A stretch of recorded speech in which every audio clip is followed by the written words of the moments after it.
voilà, je sais pas où est-ce que ça devrait aller, hein, voilà. Gloire à Dieu, merci Seigneur pour sa bonté et sa fidélité. Ce qui fait la qualité de cette réunion, c'est l'hôte invisible, vous le savez, c'est le Seigneur, parce qu'en dehors de lui, eh bien, il n'y a rien de valable. Mais il nous fait la grâce, il nous a fait cette promesse, et on parlera dans quelques instants des promesses de Dieu. Il a dit ceci, notre Sauveur et Seigneur, là où 2 ou 3 sont rassemblés en mon nom, je suis au milieu d'eux. Et nous croyons que Dieu va nous bénir au travers de cette méditation de la parole de Dieu. Merci à votre serviteur, voilà, le serviteur de Dieu de l'église de Nantes, notre frère Michel Maréchal, de m'avoir invité. Voilà. L'équipe pastorale aussi, bien évidemment, parce que toute une équipe, et c'est bien de travailler en équipe. À Avignon aussi, nous formons une équipe maintenant, depuis le mois de septembre. Voilà, alors donc, vous avez aussi les salutations, et je renouvellerai cela demain, les salutations, bien sûr, de l'église d'Avignon, et de l'équipe pastorale aussi avignonnaise.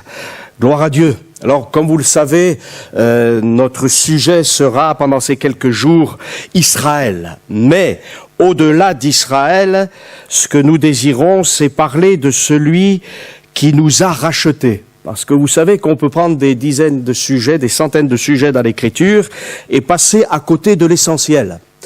Et on peut parler de l'Église, on peut parler d'Israël, on peut parler de toutes sortes de sujets, mais si on ne parle pas de celui qui s'est incarné, qui est mort à la croix, qui est ressuscité et qui revient bientôt pour chercher son Église, eh bien, nous passons à côté de l'essentiel, bien évidemment. Alors, mon but, ce n'est pas simplement de parler de l'histoire d'Israël, de parler des promesses qui concernent Israël et aussi quelques-unes, bien sûr, des très belles promesses qui concernent l'Église, mais c'est bien évidemment de parler aussi de la grâce de Dieu manifestée en Jésus-Christ. Alors les promesses de Dieu, elles sont extraordinaires et j'aimerais avec vous parler des promesses qui concernent bien sûr Israël. Et le premier titre, le premier sujet que nous aborderons, ce sera ce soir la vocation d'Israël, c'est-à-dire l'appel d'Israël, ce que Dieu a fait avec ce peuple et aussi ce que Dieu, on le verra plus tard, fera aussi avec ce peuple, qui est un peuple qui semble bien particulier. C'est le peuple de Dieu que Dieu a choisi et au travers duquel se réalisent de nombreuses promesses. Alors, on va lire des promesses qui sont particulières et j'aimerais, avant d'aller dans Genèse 12, parce qu'on ira dans Genèse 12, aller dans Genèse chapitre 3. Voilà. Juste après le drame du péché, de la désobéissance de l'homme et de la femme.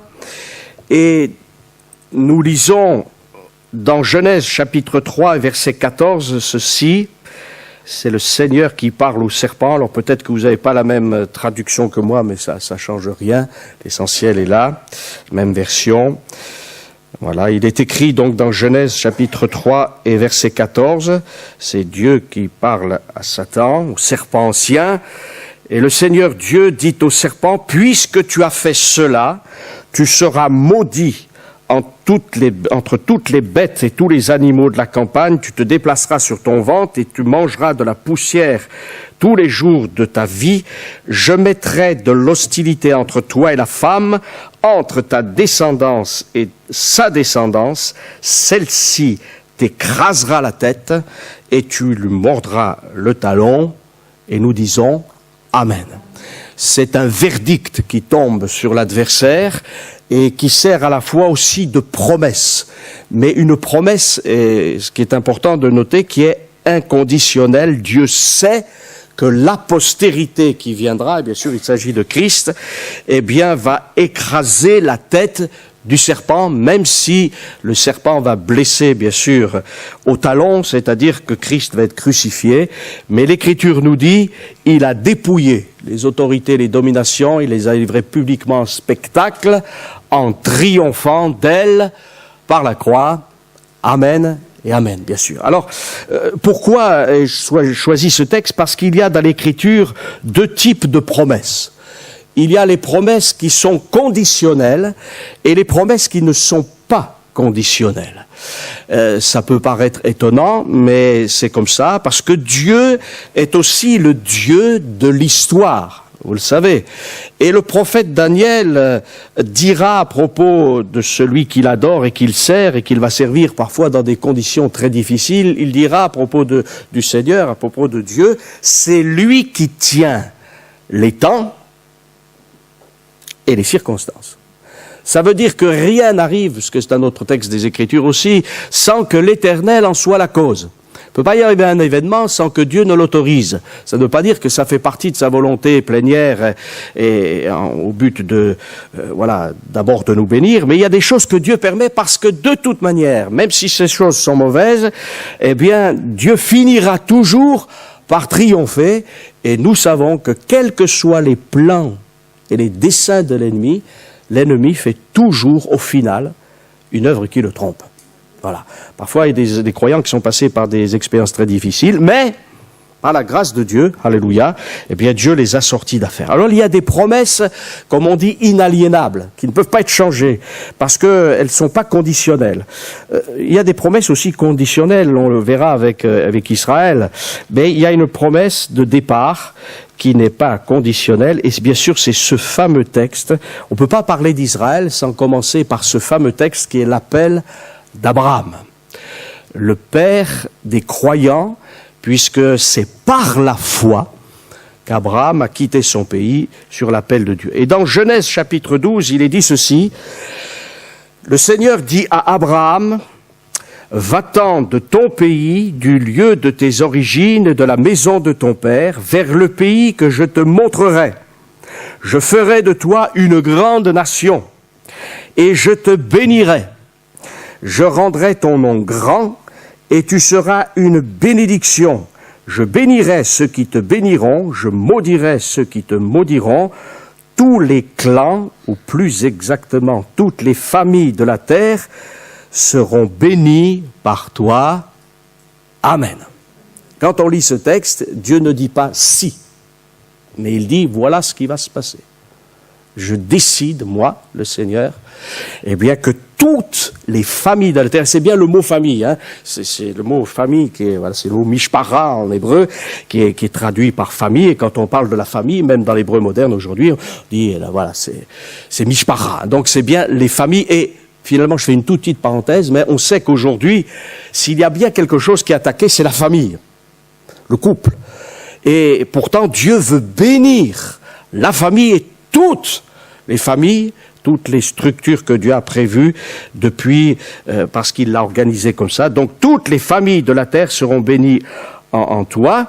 Donc, et ça c'est une promesse qui est sans condition. Voilà. Il y aura d'autres promesses avec conditions. Dieu dit à son peuple plus tard, à son peuple d'Israël, dira, si tu observes mes commandements, si tu agis de telle et telle façon, alors tu seras béni dans ton pays. Et si tu n'obéis pas à la voix de l'Éternel ton Dieu, alors tu subiras telle et telle et telle condamnation.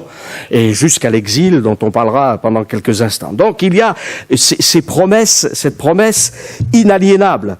Et Paul le rappellera, ces promesses d'une postérité. Et il explique bien quelle est cette postérité. C'est pas n'importe quelle postérité. C'est pas Israël simplement, mais c'est bien sûr le Messie qui sort d'Israël. Dans Galates chapitre 3 et verset 16, Paul dit ceci, « Or les promesses ont été faites à Abraham et à sa postérité. Il n'est pas dit aux postérités, c'est-à-dire au pluriel, comme s'il s'agissait de plusieurs, mais en tant qu'il s'agit d'une seule. Et à ta postérité, c'est-à-dire à Christ, le Messie. » Celui que le monde attend, voilà, et vous savez que, eh bien, il y a des promesses qui sont faites, la venue d'un sauveur pour que l'humanité soit arrachée au péché, à la mort, à la maladie et bien évidemment à la puissance du diable. Et nous savons, et nous nous réjouissons ce soir, nous savons que le Messie est venu, alléluia, et qu'il a tout accompli, et que légalement, eh bien, tout a été fait, et que le royaume de Dieu, il est en marche, alléluia, même s'il n'est pas encore visible extérieurement à l'œil nu, mais il est déjà dans les cœurs, et Dieu commence toujours par ce qui est invisible, pour arriver ensuite au visible. Dans Romains aussi, chapitre 15, bien sûr, l'épître aux Romains parle beaucoup d'Israël. Il nous est dit ceci, je dis en effet que Christ a été serviteur des circoncis, c'est-à-dire d'Israël, pour prouver la véracité de Dieu en confirmant les promesses faites aux pères ou aux patriarches. Lorsqu'il s'agit des pères, et il fait référence dans l'Écriture à Abraham, à Isaac et à Jacob. Voilà, aux 3 premiers patriarches et même parfois à Joseph, mais essentiellement Abraham, Isaac et Jacob. Voilà, parce que ce sera aussi de la postérité de Jacob que sortira effectivement, eh bien, cet Israël. Voilà, et Paul redira encore aussi quelque chose aux Corinthiens, dans la 2e épître aux Corinthiens, au chapitre 1er, au verset 20, « Car pour ce qui concerne toutes les promesses de Dieu, c'est en lui qu'est le oui, c'est pourquoi encore l'amen par lui est prononcé par nous à la gloire de Dieu. Amen. » Lorsque Dieu promet quelque chose, il l'accomplit. D'ailleurs, il peut promettre aussi des sanctions, hein, vous le savez. Parce que des fois, on parle des promesses, mais je te promets une sanction, un châtiment, non pas une destruction, parce que Dieu n'est pas celui qui veut nous détruire, mais nous corriger, nous enseigner. Voilà, il nous aime. Voilà, il ne veut surtout pas que nous nous perdions. Mais il y a ces promesses, et ce qui est extraordinaire, enfin, je suis un père et même grand-père maintenant, depuis quelques années, mais je me suis toujours méfié des promesses. Je ne sais pas comment vous êtes, vous, mais une promesse, il faut pouvoir la tenir. Si on n'est pas capable de la tenir, il vaut mieux pas en faire des promesses. Mais Dieu est capable, parce qu'il a toutes les ressources, et c'est le Dieu qui ne ment pas. Amen, il ne ment pas. Donc, quand il dit les choses, que ce soit pour les bénédictions, que ce soit parfois pour les châtiments ou les corrections, eh bien, Dieu ne ment pas. Hein, on le sait à propos d'Israël. Voilà. Et on le sait aussi à propos de l'Église. Parce que vous savez, on verra ça demain, mais l'Église et Israël, on peut faire des points de correspondance. Hein. Parfois, on regarde Israël comme le peuple qui est insoumis, qui a le cou raide, etc. Mais dans l'histoire de l'Église, ça n'a pas toujours été non plus très glorieux. Et c'est là qu'on mesure la parole de Dieu. Voilà. Et qu'on mesure aussi, eh bien, la patience de Dieu à l'égard de l'humanité, que ce soit pour Israël ou pour toutes les nations. Alors, il y a des choses qui sont spécifiques à Israël et il y a des choses qui sont spécifiques à l'Église, et nous le verrons plus particulièrement demain. Et il y a en tout cas des possessions qui sont aussi... S'il y a des promesses, il y a aussi des possessions, un héritage qui concerne Israël. Voilà. Et Paul aux Romains va le citer, vous pouvez le lire dans Romains chapitre 9 et au verset 1er, je cite un petit peu tout cela, il y a beaucoup de versets bien évidemment. Voici ce que dit l'Écriture, et Paul, est un homme de Dieu bien sûr remarquable, inspiré par le Saint-Esprit, dit « Je dis la vérité en Christ, je ne mens point, ma conscience m'en rend témoignage par le Saint-Esprit, j'éprouve une grande tristesse et j'ai dans le cœur un chagrin continuel. » Car je voudrais moi-même être anathème et séparé, c'est-à-dire maudit, et séparé de Christ pour mes frères, mes parents selon la chair, qui sont israélites, et à qui appartiennent. Il ne parle pas au passé. Ne dit pas à qui appartenait, mais à qui appartiennent. L'adoption, la gloire, et les alliances, et la loi, et le culte, et les promesses, et les patriarches, et de qui est issu selon la chair, le Christ. Et là, il y a un magnifique passage sur la divinité du Seigneur, qui est au-dessus de toute chose, Dieu béni éternellement. Amen. Alléluia. Donc, il cite 8 possessions, et il dit, ce n'est point dire que la parole de Dieu soit restée sans effet, car tous ceux qui descendent d'Israël ne sont pas Israël, et pour être la postérité d'Abraham, ils ne sont pas tous ses enfants, mais il est dit en Isaac sera nommé pour toi une postérité, c'est-à-dire que ce ne sont pas les enfants de la chair qui sont enfants de Dieu, mais ce sont les enfants de la promesse qui sont regardés comme la postérité. Là, on s'aperçoit qu'en fait, dans Israël, dans ce qu'on appelle Israël, il y a 2 Israël. Il y a le vrai Israël qui croit, et il y a l'Israël incrédule.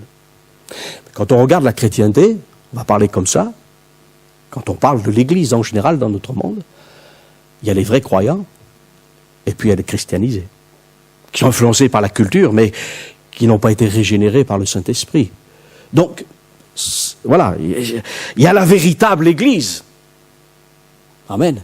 Et puis il y a le véritable Israël. Alors bon, c'est toutes ces choses que nous devons noter et bien évidemment, adoption, gloire, alliance, la loi de Moïse, bien sûr, les promesses, les patriarches et bien sûr, surtout, le Messie. Parce qu'on pourrait avoir les 7 premières choses, mais si on n'a pas la 8e, on n'a rien. On n'a strictement rien. Et malheureusement, la situation d'Israël aujourd'hui est telle que la plupart des Juifs ne connaissent pas Jésus comme leur sauveur, comme leur Messie, le rejettent pour X raisons. Et en tout cas, pour ma part, je veux être un peu comme Paul. Paul dira, j'ai un chagrin continuel, une grande tristesse. Vous savez, parler d'Israël, c'est bien, je fais une petite parenthèse, mais on peut en parler pendant des heures et des heures. C'est un peuple passionnant et moi, tous les jours, j'en apprends. Je travaille ça depuis des années, je collecte toutes sortes d'informations, c'est très intéressant. Voilà, c'est passionnant. Mais je crois que si on s'intéresse à un peuple, il faut s'intéresser aux individus qui constituent ce peuple et prier pour le salut des Juifs. De la même façon qu'on s'occupe de toutes sortes de peuples, et on a raison, en fait, de toutes les nations des disciples, on y viendra. Et je crois qu'il y a beaucoup de gens qui, malheureusement, aujourd'hui, parlent beaucoup d'Israël, on parle du tourisme, on parle de tout ça. Oui, ça c'est bien, c'est notre contexte, j'allais dire, chrétien, on s'intéresse, et si un jour vous pouvez faire un voyage en Israël, surtout ne vous privez pas, ça, vous verrez le contexte, vous verrez la géographie, c'est très intéressant. Mais surtout, n'oubliez pas de prier pour ceux qui sont en Israël, les Juifs, les Arabes aussi, et tous ceux qui peuvent y être, afin qu'ils soient sauvés. Parce que c'est ça le but. Paul dira, c'est un peu l'attitude qu'a eu Moïse, vous savez qu'à un moment donné, eh bien, voilà, Moïse a prié, et là Paul dira, mais j'aimerais même moi-même, eh bien, pour ceux qui sont, eh bien, mes parents, mes frères, j'aimerais tellement qu'ils arrivent au salut. Amen. Merci Seigneur pour tous ceux qui Jésus le Messie, Yeshua Mashiach, comme on dit, hein, qui, pour quelques-uns, sont des Juifs. On ne dit pas des Juifs chrétiens aujourd'hui, on dit des Juifs messianiques, mais c'est exactement pareil. Voilà, ils ont découvert le Seigneur Jésus comme leur sauveur personnel, et c'est ça qui est important. Mais dans l'histoire du salut, s'il n'y a pas le Messie, nous n'avons rien. Que nous appartenions aux nations ou que nous appartenions en Israël, voilà, et à Israël. Et c'est pour cela que Paul dira dans Romains, en ce qui concerne l'évangile, ils sont ennemis à cause de vous, mais en ce qui concerne l'élection, ils sont aimés à cause de leur Père. Voilà. Dieu a fait des promesses à Abraham, à Isaac, à Jacob, et il a décidé que ce peuple, il le garderait jusqu'à la fin de l'humanité. C'est pour ça que ce peuple, malgré tout ce qu'il a subi, Dieu a décidé que ce serait un outil entre ses mains. Comme l'Église aussi véritable est un outil entre ses mains. Et si aujourd'hui Israël, bien évidemment, est au second plan, c'est l'Église qui est au premier plan, un jour viendra où cet Israël qui se tournera vers le Seigneur, parce qu'il n'y aura plus d'autre solution, eh bien ce reste, se convertira, parce que je crois qu'il faut vraiment parler de conversion, un véritable retour à Dieu, alors sera utilisé pendant la période dite du millénium. Alors, ce qui est intéressant, c'est qu'il nous est dit, ils sont aimés à cause de leur Père. Voilà. Alors, quand on regarde la tradition juive, vous savez, les pères. Il y a un livre qui a été écrit par la tradition, qui est de la tradition juive, c'est le traité des pères. Ce sont des maximes qui ont été écrits par des patriarches, qui ont été écrits par... C'est un très vieux livre qui fait référence dans le judaïsme, et voilà, et on parle du traité des pères. Et malheureusement, s'ils s'étaient un peu plus intéressés à ce Dieu qui s'est révélé à eux au Sinaï, et qui est leur Père, voilà, parce que Ésaïe dit ceci, « Tu es cependant notre Père ». Vous savez, Jésus, en nous donnant le Notre Père, n'a pas tout inventé. Il reprend l'Ancien Testament, l'Ancienne Alliance. Même si dans l'Ancienne Alliance, le mot Père y est peu, moins que dans la Nouvelle Alliance, bien évidemment. Mais tu es cependant notre Père, car Abraham ne nous connaît pas, Israël ignore qui nous sommes. C'est toi, Éternel, qui est notre Père. Dieu, voilà, qui d'éternité t'appelle notre Sauveur. Voilà. Mais c'est curieux ce que la religion peut faire. Voilà. On préfère ceux qui passent, et d'ailleurs là il nous est dit, car Abraham ne nous connaît pas. Vous voyez ? que peut faire Abraham aujourd'hui pour le peuple juif? Pas grand-chose. Mais notre Père Céleste peut beaucoup. Amen. Et puis un texte qui est particulier aussi dans les Écritures. Hein. C'est ce fameux texte d'Ésaïe 9, 5. Car un enfant nous est né. Alléluia. Un fils nous est donné. Et la domination reposera sur son épaule. On l'appellera admirable, conseiller, Dieu puissant, Père éternel, Prince de la paix. Alors bien sûr, attention, hein, Jésus n'est pas le Père, Jésus est le Fils.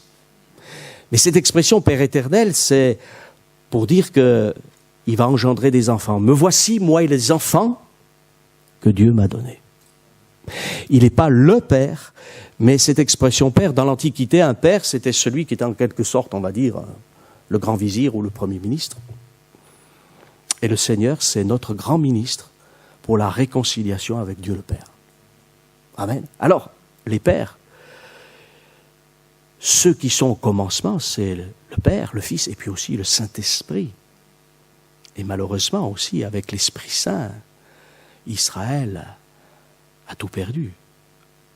Et quel drame, quand on sait que c'est le Saint-Esprit qui convainc de péché, de justice, de jugement, qui amène à la régénération. C'est un drame. Alors c'est terrible, mais, alléluia, il y a des hommes, des femmes, juifs et bien sûr aussi non juifs, hein, mais des juifs qui aujourd'hui se tournent vers le Seigneur Jésus. Amen. Et on peut avoir, même en Israël, des discussions sur Jésus. Oui, oui, oui. Combien de fois je me suis retrouvé à l'aéroport, les gens m'ont dit, qu'est-ce que vous faites ici? Et surtout quand ça parle un peu français. Je me rappelle de cet homme qui m'a dit, ah bon, vous êtes pasteur, bon, ceci, cela, ah bon, oui. Et puis on a fini par cette conversation, et dire, mais je connais pas trop l'histoire de Jésus, il était quand même un peu au courant, il disait, il faudrait quand même que je lise le Nouveau Testament. Ah, je dis, oui, lisez le Nouveau Testament, lisez la Nouvelle Alliance. Voilà, je l'ai encouragé. C'est sûr que son rabbin ne l'encourageait peut-être pas trop, mais bon, nous on veut les encourager à découvrir Jésus-Christ comme leur sauveur personnel. Israël. Israël, c'est un nom. Israël, ça a une signification, ça a plusieurs significations, mais surtout, vous savez que lorsque Jacob s'est retrouvé là à lutter avec l'ange, eh bien, il va dire, je ne te laisserai que tu ne m'aies béni. Voilà. Et littéralement, dans la langue hébraïque, il a saisi l'ange, il l'a pris dans ses bras, il l'a embrassé dans ce sens-là, il l'a pris dans ses bras, il a dit, je ne veux pas te laisser tant que tu ne m'es pas béni. Voilà. Et nous savons que son nom de Jacob, Yaakov, l'usurpateur, le trompeur, excusez-moi de dire, hein, mais voilà, celui qui avait trompé son monde jusqu'à présent, trouvait quelqu'un quand même de plus fort que lui, il a été frappé à la hanche. Et c'est curieux parce qu'à partir de ce moment-là, il a boité physiquement parlant, mais il a marché un peu plus droit. Vous voyez? Il y a des événements qui sont comme ça. Hein? Ouais. Alors après, là, il y a la tradition, on ne mange pas, bien sûr, le tendon de la hanche sur les animaux, ça c'est autre chose, mais c'est pour se souvenir. Oui, il y a eu un combat. Et Dieu nous attend à certains rendez-vous, il nous dit, maintenant je t'arrête. Voilà. Il voulait la bénédiction, mais il s'y était mal pris. Et parfois, nous aussi, on veut la bénédiction. D'ailleurs, c'est un thème qui revient tellement dans notre société, même dans certaines mouvances évangéliques, la bénédiction, la bénédiction, la bénédiction. Oui, mais quelle bénédiction? Celle que Dieu veut, d'accord, mais peut-être pas celle que j'imagine. Quand on regarde l'histoire du peuple juif, on va se dire, mais où est véritablement la bénédiction? Eh bien, si quand même, malgré toutes les drames terribles, les persécutions, eh bien, ce peuple est encore là et il a été source de bénédiction puisque c'est au travers de ce peuple qu'est né le Messie et il sera encore source de bénédiction. L'usurpateur, le trompeur est devenu un combattant de Dieu, un combattant de l'Éternel. Il est devenu, il y a plusieurs choses, hein, il vient du mot combattre, lutteur avec Dieu, le mot Sarah signifie lutter. C'est un mot qui parle de lutte. Et c'est vrai que la vraie vie avec Dieu, c'est une lutte. C'est une lutte contre la puissance de l'adversaire, mais c'est aussi un triomphe. On ne peut pas triompher sans Christ, on ne peut pas triompher sans Dieu.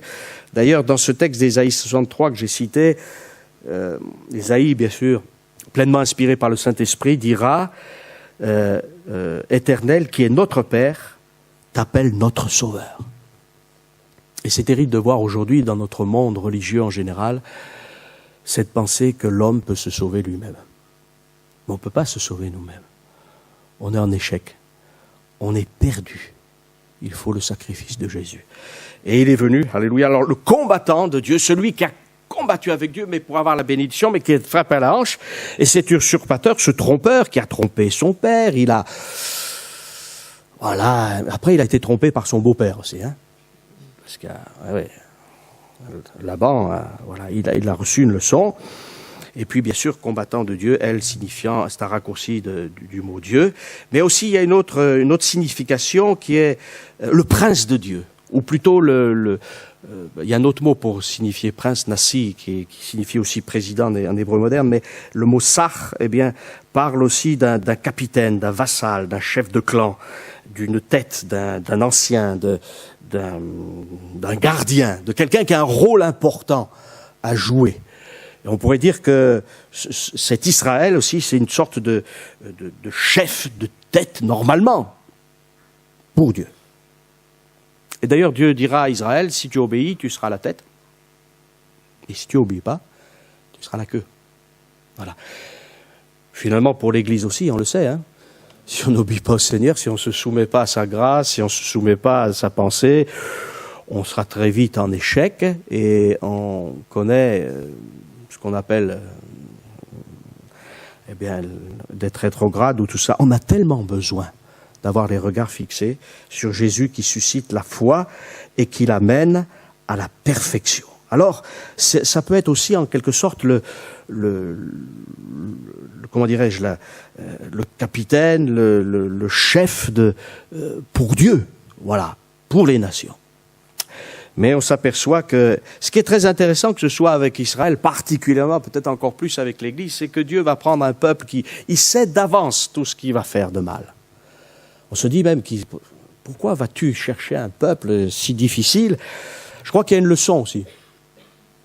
C'est que même avec un peuple difficile, ou avec, il faut le connaître, parce que regardons-nous aussi, avec des individus tellement difficiles que nous sommes, Dieu arrive à faire des exploits. Hein.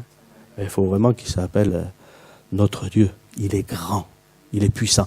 Rien n'est impossible à Dieu. Très souvent, les hommes cherchent des solutions de facilité, vous avez remarqué. Mais en ce qui concerne le Seigneur, ce n'est pas le cas. Dieu dit dans le livre du prophète Zacharie au chapitre 2, « Car ainsi parle l'Éternel des armées, après cela viendra la gloire. Il m'a envoyé vers les nations qui vous ont dépouillés. » Mais Dieu dit quelque chose de très important. « Car celui qui vous touche, touche la prunelle de son œil. » C'est-à-dire que pour Dieu, Israël, c'est la prunelle de son œil. Et quand on sait ce qu'ont fait les nations parfois avec Israël, même, on se dit, c'est terrible. Il n'y a jamais eu aucun peuple qui ait autant souffert dans l'histoire. Pourtant, il y a des peuples qui ont souffert. Il y a eu des drames au XXe siècle. Il y a eu le Rwanda, il y a eu le génocide arménien, il y a eu des drames terribles, il y a eu le Cambodge. Mais un peuple qui ait souffert sur une période aussi longue, aussi difficile, il n'y a qu'Israël. Voilà. Et ce peuple, a commencé par la fournaise de fer de l'Égypte, et le dernier grand événement hyper douloureux, ça a été la Shoah. Voilà. Et après, avec tous les problèmes qu'a encore aujourd'hui Israël, pour continuer à exister, il faut un miracle de Dieu. Cette nation qui n'était plus une nation, qui n'était qu'un peuple éparpillé dans le monde entier, en 1948 a retrouvé sa place au milieu des nations, mais à vouloir être une nation comme les autres nations, ça ne marche pas non plus, parce que ce n'est pas le plan de Dieu. Voilà, ça aussi c'est important. Alors ce peuple, il fait toujours parler de lui. Non, il n'y a pas une semaine sans qu'on parle d'Israël. Ou alors c'est qu'on se bouche les oreilles presque. On parle d'Israël, on parlera encore d'Israël. C'est pas demain qu'on n'en parlera plus. On en parle de partout. On en parle aussi dans le monde intellectuel. On peut en parler dans les arts, dans les médias, dans la science, dans la littérature, dans la finance, dans les idéologies. Et bon, on a cette expression qui est à la fois vraie et fausse. Ils sont partout. Oui, ils sont partout, parce que Dieu l'a permis qu'ils soient partout. Voilà, on ne peut pas oublier ce peuple et on ne sait pas trop quoi faire avec ce peuple. Parfois, on a cherché à le détruire, à le protéger, à l'utiliser, très souvent à l'utiliser. En tout cas, Dieu dit quelque chose. Et ça, c'est important. Au psaume 83 et au verset 5, voici ce que disent les ennemis d'Israël. « Venez, disent-ils, et exterminons-les du milieu des nations, et qu'on ne se souvienne plus du nom d'Israël. » Ça, c'est fort, hein? Voilà ce que les ennemis disent. Mais il y a aussi ce que Dieu dit. Et ce qui est plus intéressant, c'est ce que Dieu dit. Parce que nos ennemis... Alors, dans le livre du prophète Jérémie, au chapitre 33 et au verset 23, il nous est dit ceci. « La parole de l'Éternel fut adressée à Jérémie en ces mots. N'as-tu pas remarqué ce que disent ces gens? Les deux familles que l'Éternel avait choisies les a rejetées. Ainsi, ils méprisent mon peuple, au point de ne plus le regarder comme une nation. Ainsi parle l'Éternel, si je n'ai pas fait mon alliance avec le jour et avec la nuit, si je n'ai pas établi les lois des cieux et de la terre, alors aussi je rejetterai la postérité de Jacob et de David, mon serviteur. » Là, bien sûr, il y a quelque chose de messianique. « Et je ne prendrai plus dans sa postérité ceux qui domineront sur les descendants d'Abraham, d'Isaac et de Jacob, car je ramènerai les captifs et j'aurai pitié d'eux. Amen. » Donc Dieu dit, voilà ce que les ennemis disent, qu'il ne soit plus une nation. Et si vous regardez bien, on aura peut-être encore l'occasion d'en parler, mais ce qui gêne les peuples aujourd'hui, et particulièrement certains peuples, c'est qu'Israël soit redevenu une nation. On accepte déjà assez mal qu'il soit un peuple, on accepte assez mal son comportement spirituel pour certains, mais dans un certain contexte, on veut bien tolérer le christianisme ou l'islam, veut bien tolérer qu'il existe encore, qu'il subsiste dans des conditions bien particulières, mais surtout pas qu'il soit une nation. Seulement, Dieu dit, je ferai de toi, non pas un grand peuple, mais une grande nation. Or ça, c'est jamais vraiment arrivé encore. Donc ça doit arriver. C'est arrivé partiellement, mais c'est pas encore arrivé. Donc ça arrivera quand Dieu le voudra, au moment où il faut, et comme Dieu le désirera. Alors, Israël, c'est un monde, le peuple juif et son monde, c'est particulier, parce qu'il faut reconnaître que qui n'a pas entendu parler des capacités de tel ou tel juif dans tel et tel domaine, artistique, scientifique. Il n'y a pas un peuple, pour faire une petite digression, c'est le peuple qui a le plus de prix Nobel. Des dizaines et des dizaines de prix Nobel. C'est impressionnant. Voilà.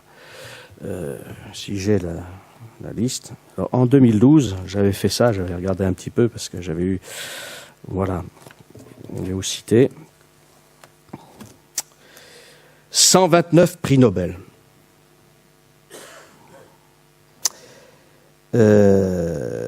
Soit un prix Nobel pour 100 000 personnes, vu le nombre d'enfants d'Israël dans le monde.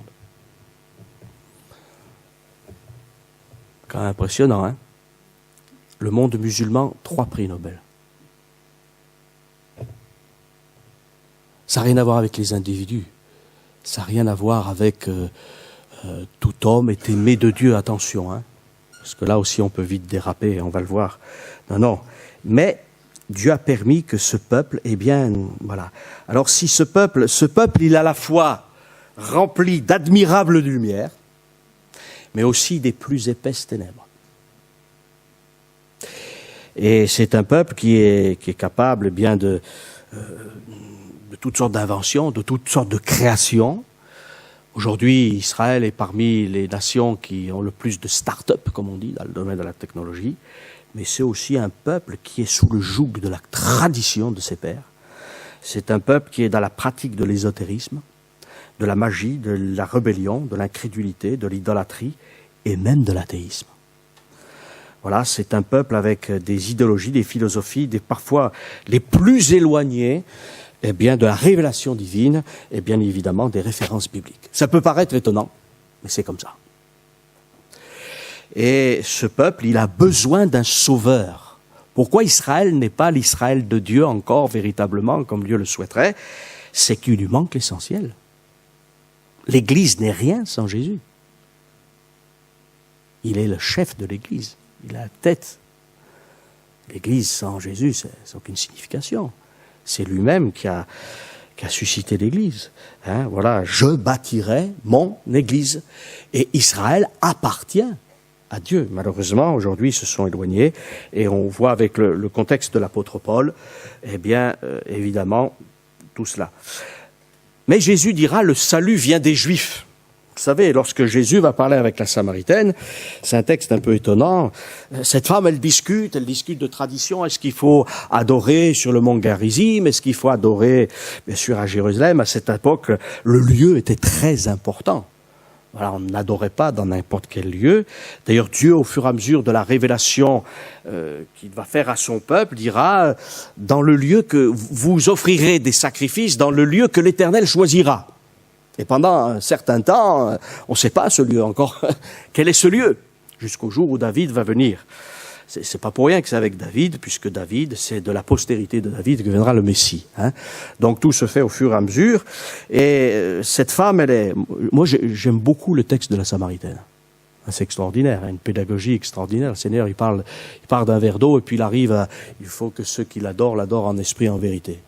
Je pense qu'une belle leçon d'évangélisation.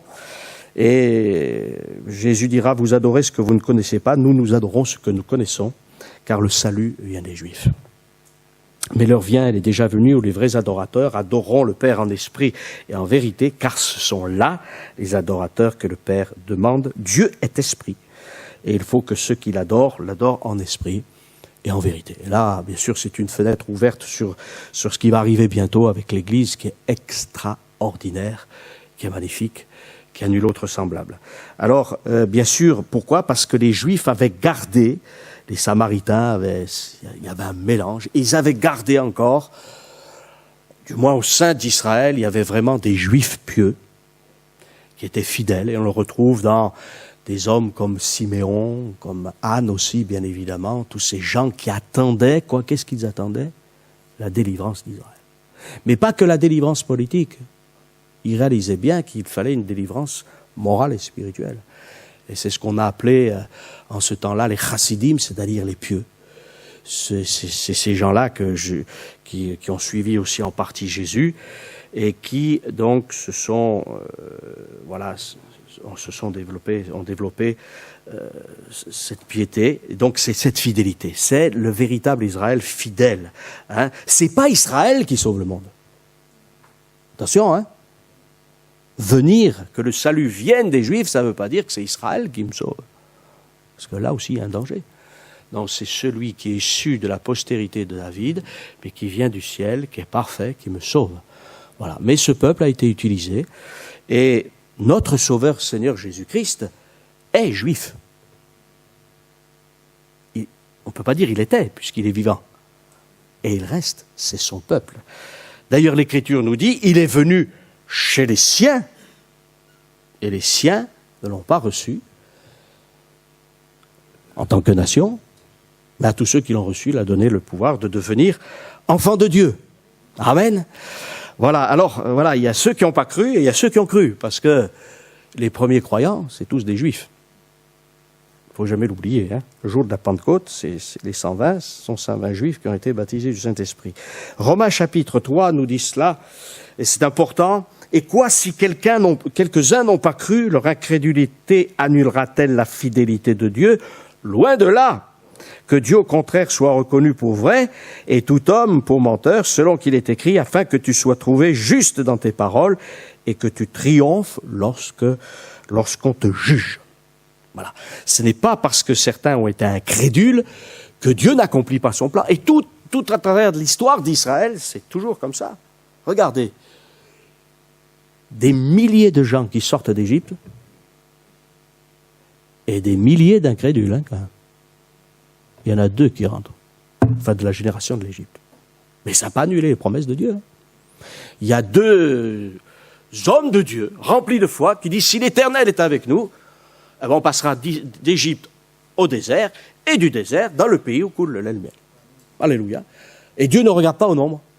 Et une nouvelle génération, qui n'avait pas connu l'Égypte, est rentrée sous la direction de ces deux hommes de Dieu, et ils ont commencé à remporter la victoire. Donc, c'est ça qui est important. Dieu cherche des hommes, des femmes qui lui sont fidèles, et je crois que nous, on veut être fidèles à celui qui nous a rachetés. Amen. Alors, si vous me le permettez, on va encore un peu, bien sûr, continuer. J'aimerais parler de deux positions qui sont extrêmes envers Israël. Parce que ce qui est important, c'est d'être des gens équilibrés. Croyez pas? Parce que le déséquilibre, ça nous amène jamais à la vie. Quelqu'un a dit, c'est un vieux pasteur de nos assemblées qui est dans la gloire maintenant, c'était le frère Kenneth Ware, qui disait, l'équilibre, c'est la perfection. Eh oui, le véritable équilibre, pas l'équilibre instable, hein, pas comme Eutychus là, qui est sur là. Non, là c'est l'équilibre instable, ça c'est dangereux. Non, le véritable équilibre solide, c'est la perfection. Et Dieu est un Dieu d'équilibre. Heureusement que le soleil est à telle distance et qu'il n'est pas ni trop près ni trop loin. Tout est une question d'équilibre dans la création de Dieu, mais dans le domaine spirituel aussi. Donc il faut être des gens sages. Et que Dieu nous corrige si on va un peu trop à droite, à gauche, ou on descend, on monte un peu trop. Il faut qu'on soit vraiment dans l'axe de la parole de Dieu. Et c'est pour ça qu'il faut lire et relire la parole de Dieu avec humilité et demander au Saint-Esprit de nous conduire dans toute la vérité. Amen. Alors, bien sûr, il y a une première position qui consiste à dire qu'Israël, maintenant, n'a plus aucun rôle à jouer, ne jouera plus aucun rôle dans l'humanité, que c'est fini, que l'Église a définitivement remplacé Israël, et que, finalement, toutes ces promesses de l'Ancien Testament sont à spiritualiser, le pays, toutes les promesses. Alors ça fait beaucoup de promesses à spiritualiser, hein. Voilà, puis on n'est plus dans le littéral, on ne sait plus. Alors c'est un peu embêtant parce que vous voyez, il y a un texte que j'ai cité tout à l'heure, et ça pose problème aux Juifs. Quand j'ai insisté, on l'appellera. Parce qu'un enfant nous est né. Ça, les chrétiens, d'accord, hein, il est né à Noël. Il n'est certainement pas né le 25 décembre, mais ça n'a pas beaucoup d'importance. Un fils nous est donné, alléluia. Et la domination reposera sur son épaule, ça va encore. Voilà, mais prince de la paix, et puis il y a toutes sortes de textes. Déjà, on s'aperçoit qu'il y a une chronologie, et puis à un moment donné, il est question, dans toutes sortes de textes, on ne peut pas tout citer, mais vraiment d'un règne visible, d'une terre transformée, et c'est pas que dans les cœurs, ça, c'est pas que spirituel. Donc, le nombre de prophéties de l'Ancien Testament qui ne sont pas encore accomplies, hein, et qui ne s'accompliront que dans cette période qui succédera à la grande tribulation, après que l'Église sera enlevée, et où il y aura un âge d'or pour l'humanité. C'est bizarre ça, on n'entend pas un peu parler de ça, mais sans Dieu. Vous ne croyez pas que les hommes aimeraient faire quelque chose sans Dieu, là? Un nouvel ordre, mais sans Dieu. Et ça ne peut pas marcher, et Dieu va s'opposer à tout ça. Donc il y a tous ces textes où on a, bien sûr, il est là, mais il va régner aussi. Et la tente de David sera relevée pour un temps, parce que Dieu a un plan, et nous en reparlerons. Mais la première position, c'est de dire non, mais Israël, c'est fini, c'est terminé. Mais c'est pas ce que dit l'apôtre Paul aux Romains, parce qu'il dit que lorsque ce peuple sera à nouveau touché par Dieu, dans ce reste, hein, parce que ce sera un reste, mais quand que ce reste se convertira, alors ce sera comme une résurrection d'entre les morts et une bénédiction pour l'humanité. Quand on écoute certains responsables religieux juifs, alors il y a de tout, hein, mais des fois on se dit c'est pas possible. Ils ont compris ça, ils ont des richesses. Ils sont à 1 centimètre du Messie. S'ils avaient rencontré le Seigneur, qu'est-ce qu'ils pourraient apporter à l'humanité? Mais le problème, c'est qu'ils ne veulent pas. Et tant qu'on ne veut pas, on peut avoir des grandes capacités, mais si on ne passe pas par là où Dieu veut qu'on passe, on n'arrivera à rien. Alors, les églises de tradition de notre chrétienté ont dit, c'est nous le nouvel Israël. Et c'est pour ça que pour le nommer, parce qu'on est obligé de le dire, le Vatican a tardé à reconnaître l'État d'Israël, parce que pour eux, cette résurrection de nations leur pose beaucoup de questions. Et les gêne, voilà. Mais il n'y a pas que, il y a les témoins de Jéhovah aussi qui disent non, mais non. Voilà. En plus, bon, il y a les fausses doctrines à propos de la divinité de Jésus. Mais voilà, voilà. Ce peuple maintenant, il doit rester dans la souffrance. C'est le peuple témoin. C'est l'ancien peuple de Dieu et c'est fini, c'est terminé. Voilà. Mais si Dieu garde ce peuple, malgré l'incrédulité de la majorité, c'est qu'il a encore un plan. Voilà. Et quand on regarde aussi l'Église, quand aux heures les plus sombres de l'Église, de la chrétienté, on aurait pu dire mais tout est terminé.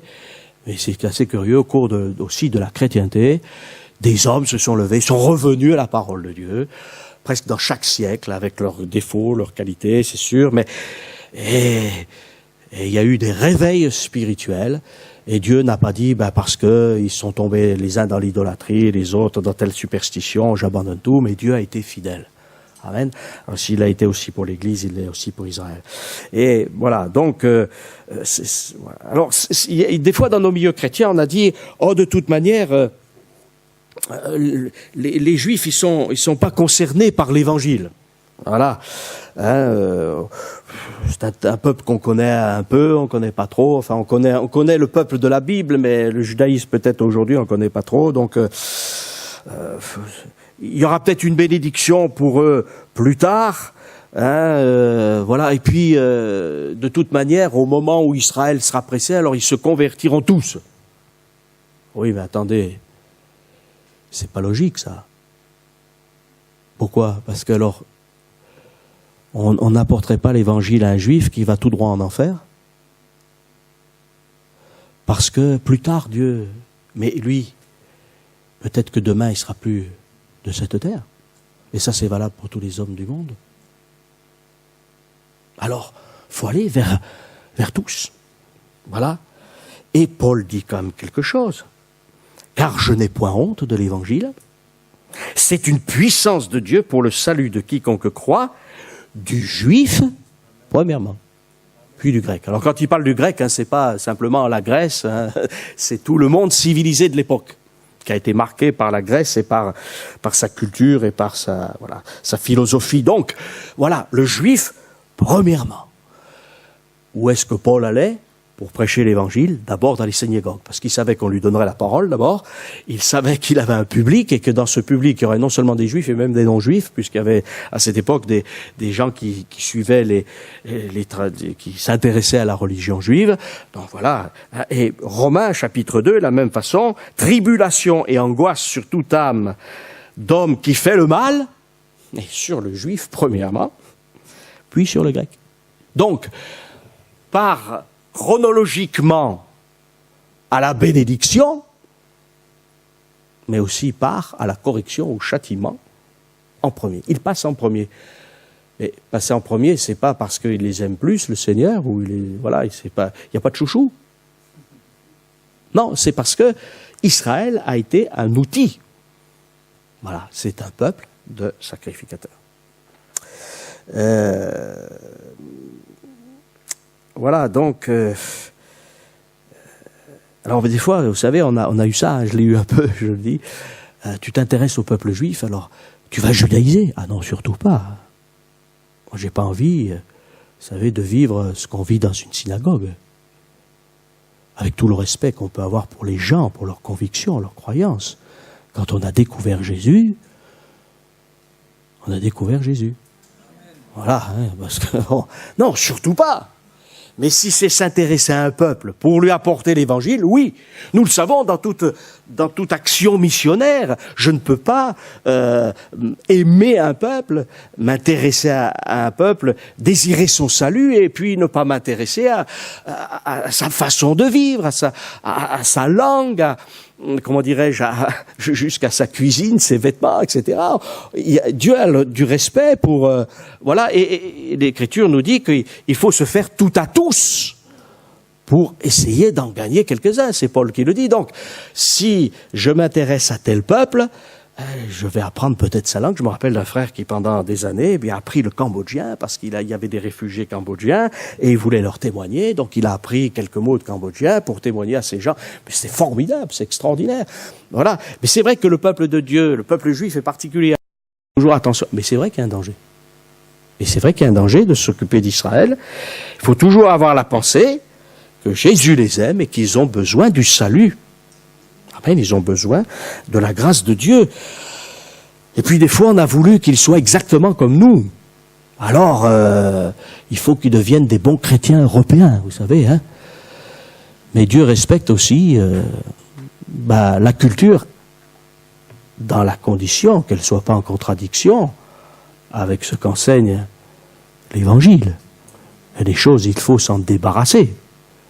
L'ésotérisme, la magie, la sorcellerie ne fait pas partie du plan de Dieu. Mais il y a des choses qui sont des coutumes, qui sont des habitudes, qui font partie de la nation elle-même. Et c'est pour ça qu'il faut aussi être sage, et c'est pas toujours évident.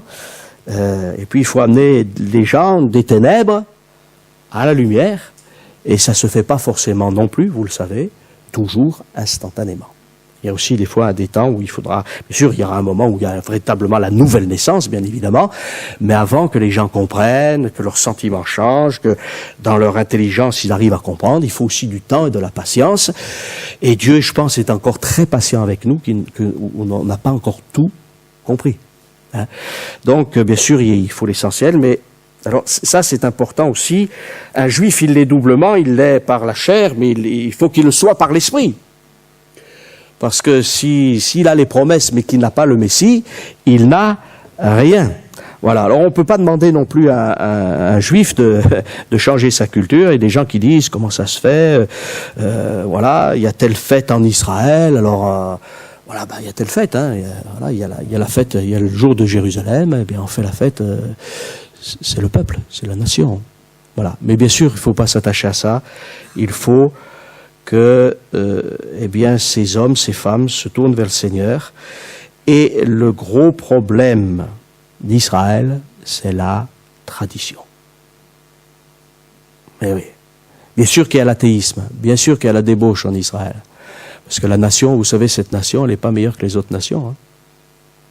Malheureusement. Et quand on a vécu même quelques semaines en Israël, on s'en aperçoit. Voilà, c'est aussi bien les synagogues où il y a le service religieux, peut-être parfois beaucoup de moralité, et puis aussi Sodome et Gomorrhe, hein, des lieux où c'est la détresse morale, où c'est des choses terribles. Mais ce qui est un piège pour Israël, surtout dans le domaine spirituel, c'est sa tradition.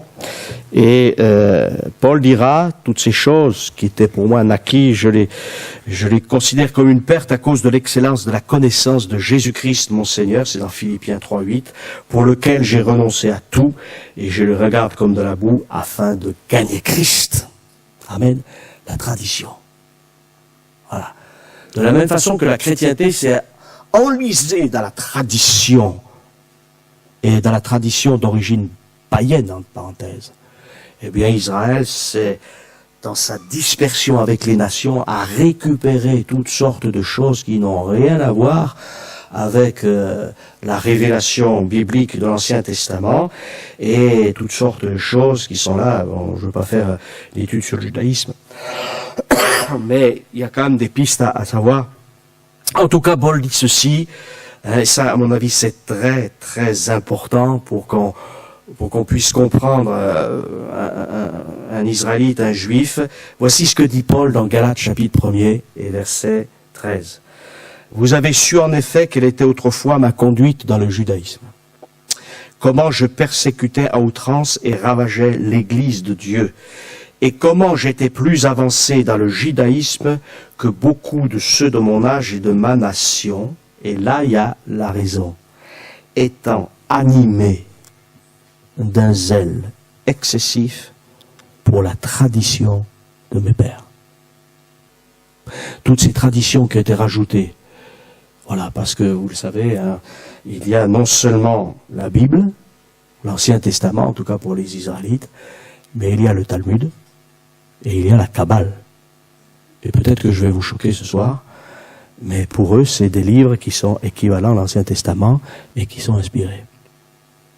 Alors là, on est dans une situation un peu particulière, parce qu'on se dit, il faut vraiment qu'ils se débarrassent de ce qui est en fait une entrave pour aller jusqu'à Christ. Voilà. Donc Israël est toujours là. Il y a bien sûr les Juifs messianiques qui ont rencontré Jésus comme leur sauveur. Ils sont quand même un certain nombre dans le monde, non seulement en Israël, mais aussi dans la diaspora. Mais il y a aussi, bien évidemment, eh bien, ceux qui ne connaissent pas encore le Seigneur. Je pense qu'on peut faire un sujet de prière pour Israël. Mais très souvent, on entend dans certains milieux, il faut prier pour la paix de Jérusalem. On ne sait pas trop ce que ça signifie, vous voyez. Moi, je crois qu'il faut surtout que beaucoup de Juifs, eh bien, rencontrent le prince de la paix. Voilà. La paix de Jérusalem, elle va se faire, et puis on peut prier pour la paix de Jérusalem, bien sûr, mais c'est surtout aussi pour que des gens soient sauvés. Alors, ça, c'est la première des choses, c'est de dire Israël, maintenant, n'a plus de rôle à jouer. Le peuple d'Israël, c'est un ancien peuple, c'est un peuple témoin. Voilà, c'est aussi le peuple déicide. Donc, de toute manière, il est irrécupérable. Ils ont tué le Messie, mais quand on lit l'Écriture, on s'aperçoit que ça, c'est aussi un échappatoire pour toujours rejeter la croix sur les autres. Ouais, voilà. Mais dans la crucifixion, bien sûr que le Sanhédrin a livré Jésus aux Romains, mais ce sont quand même bien les Romains qui ont crucifié le Seigneur Jésus. Mais vous le savez tous, si Jésus avait voulu refuser de mourir à la croix, il aurait pu le faire. En un instant, des myriades d'anges l'auraient secouru et il aurait échappé à la mort.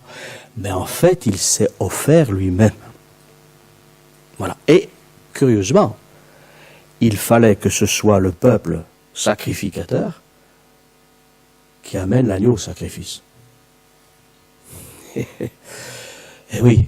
Mais il fallait aussi, parce que le salut est pour toutes les nations, que toutes les nations soient impliquées. Et dans la crucifixion de Jésus, d'abord vous savez que la condamnation de Jésus est en hébreu, en grec et en latin. Les trois langues principales de l'Empire romain, pas pour rien. Et dans l'affaire du procès Jésus, il y a le Sanhédrin qui amène Jésus auprès des Romains, mais il y a aussi les Romains qui consultent Hérode. Et Hérode, c'est un Édomite, c'est un descendant d'Ésaü.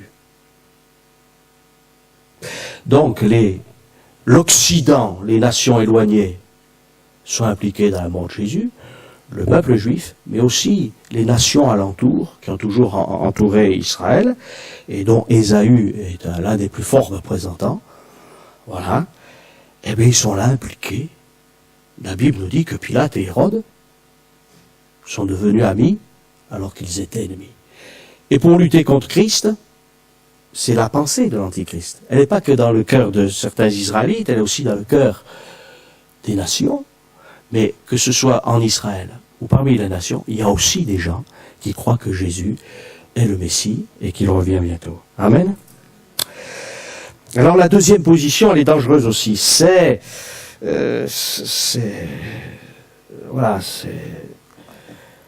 terrible parce que c'est cette position qui consiste à dire Israël c'est formidable, Israël c'est extraordinaire.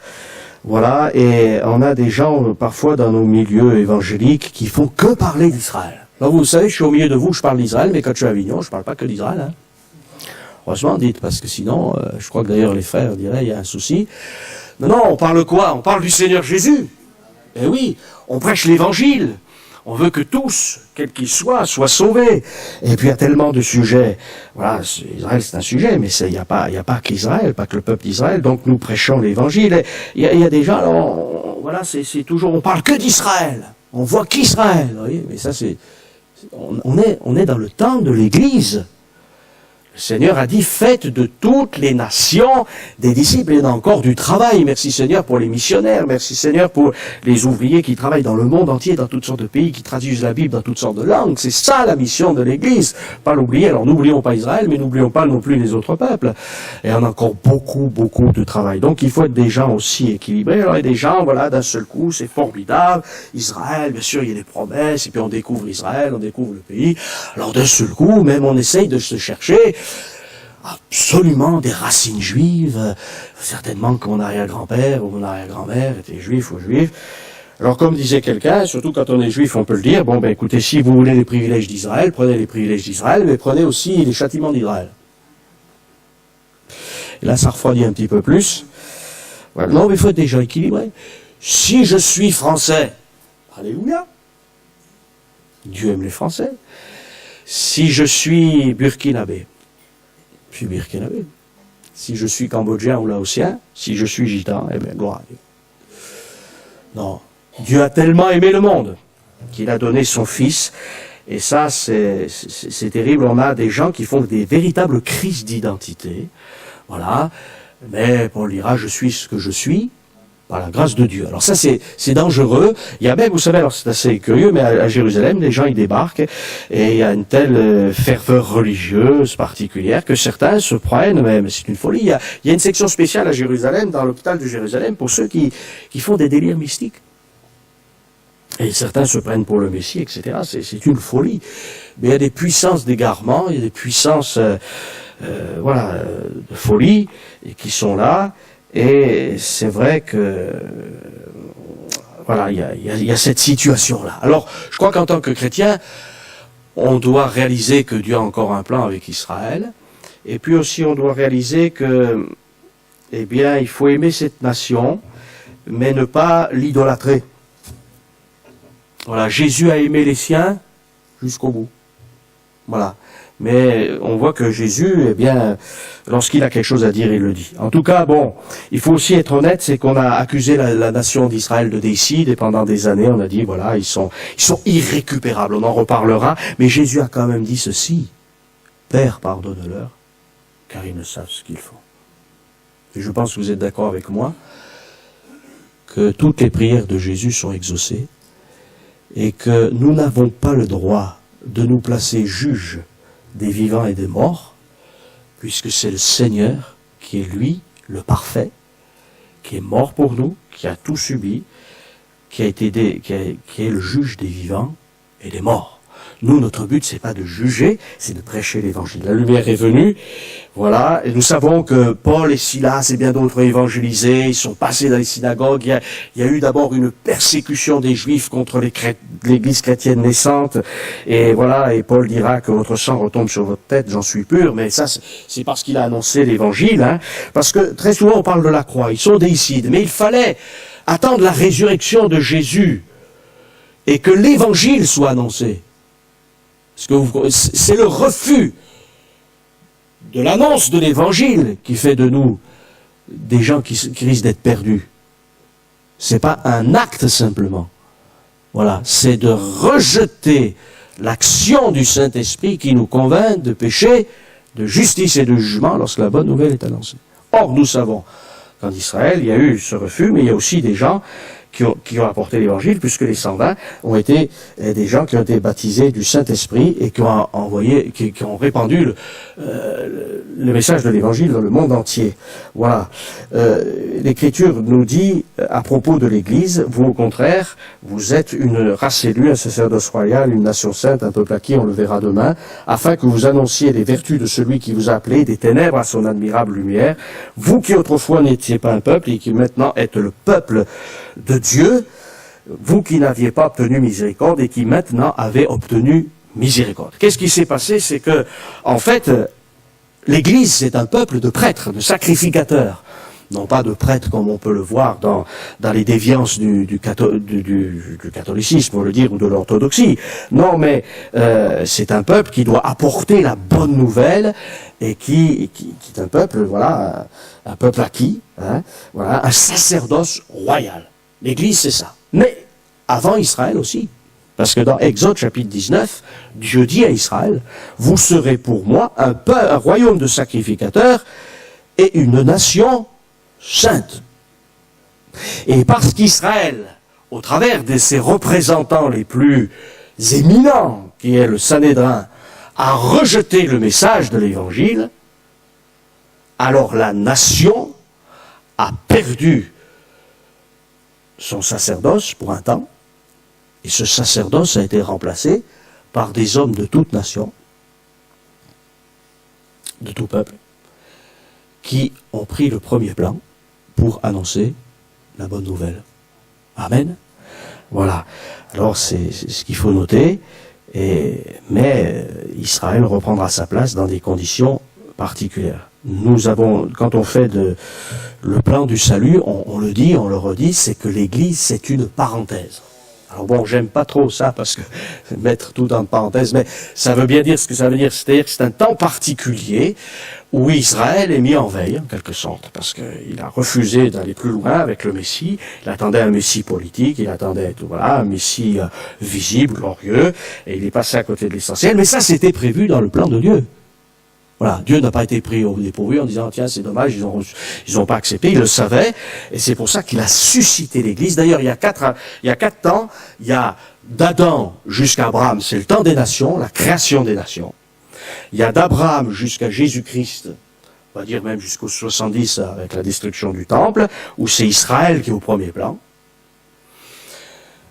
Du 1er siècle jusqu'à maintenant, c'est encore le temps de l'Église, jusqu'au retour de Jésus, et après, Israël reviendra au premier plan. Aujourd'hui, il est au premier plan médiatique, mais il n'est pas du tout au premier plan spirituel, parce qu'il n'a pas accepté le Seigneur Jésus comme son Messie. Mais la Bible nous dit que si des branches ont été retranchées de l'olivier, eh bien Dieu est capable de les greffer à nouveau. Amen. Et c'est ce qui va se passer. Et nous, qui avons été greffés sur l'olivier franc, c'est-à-dire les richesses spirituelles et les promesses de Dieu au travers d'Israël, eh bien, on ne doit pas s'enorgueillir.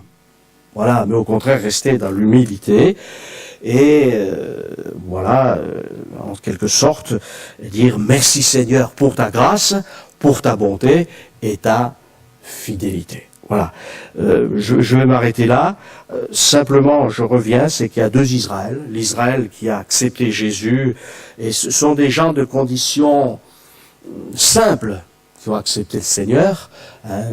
Voilà, c'est pas les grands religieux qui ont accepté Jésus comme leur Messie du temps où Jésus est venu, mais Dieu a pris des choses faibles du monde pour confondre les fortes. Voilà, mais un jour les fortes lui seront soumises, définitivement, d'une manière visible. Et puis il y a aussi malheureusement deux églises. Il y a la véritable église fidèle, et puis il y a une contrefaçon, parce que le diable aime les contrefaçons. Mais gloire à Dieu pour la véritable église, parce que ce que Jésus bâtit, eh bien c'est inébranlable. Amen. Alors demain on verra, parce que là aussi c'est quelque chose de terrible chez ceux qui font. Alors il y a ceux qui rejettent Israël. C'est-à-dire que c'est une forme d'antisémitisme caché ou déguisé aussi. Et puis il y a ceux qui font ce qu'on appelle l'israélomania. Des étoiles de David de partout, des choses un peu partout, des choses, surtout pour se faire voir, c'est dommage parce que c'est souvent un contre-témoignage. Il faut faire un petit peu attention. Et je crois qu'il faut de la sagesse. Ce que doivent être, c'est surtout pas des antisémites, bien sûr, parce que tous les croyants doivent aimer leur prochain de tout leur cœur, comme lui-même, comme soi-même. Et puis, on ne doit pas être non plus faire de l'israélomania, un petit peu toujours être dans le rêve. Vous savez, ce que j'ai remarqué, c'est que ceux qui parlent des fois tellement d'Israël, ils n'ont jamais amené un juif à la foi. Donc ça ne sert à rien. Parlons un peu moins. Et je crois que surtout, il faut être philosémite. Il faut aimer. Et si c'est valable pour Israël, c'est aussi valable, bien sûr, et surtout pour toutes les nations. Voilà. Que Dieu nous bénisse et nous fasse grâce. On va prier pour Israël, pour les Juifs. Je pense que c'est une bonne chose avant de... Voilà. Seigneur, merci pour ta fidélité. Merci pour ta bonté. Seigneur, nous savons que ce que tu as décidé, tu vas l'accomplir. Mais nous ne voulons pas faillir à notre mission. Notre mission, ce n'est pas simplement de parler des choses de ta parole. c'est aussi d'annoncer ta parole et de voir au milieu de nous des hommes de toute nation, de toute condition, de toute position, eh bien, te rencontrer comme Sauveur et Seigneur. Et nous voulons te dire, Seigneur, eh bien, nous voulons nous souvenir d'Israël, ton peuple. Et nous voulons avoir là aussi la pensée qu'avait Paul, eh bien, de prier pour eux. Et si nous avons un chagrin continuel pour ceux qui ne t'appartiennent pas, nous ne voulons pas oublier Israël, ton peuple. Bénis-les, que nous puissions avoir la joie d'en voir au moins quelques-uns se tourner vers toi et devenir d'authentiques croyants, Seigneur, ayant dans leur vie et dans leur cœur, eh bien, le salut parfait qui est en Dieu et en notre Sauveur Jésus-Christ. Merci pour ta grâce, merci pour ta bonté. Amen.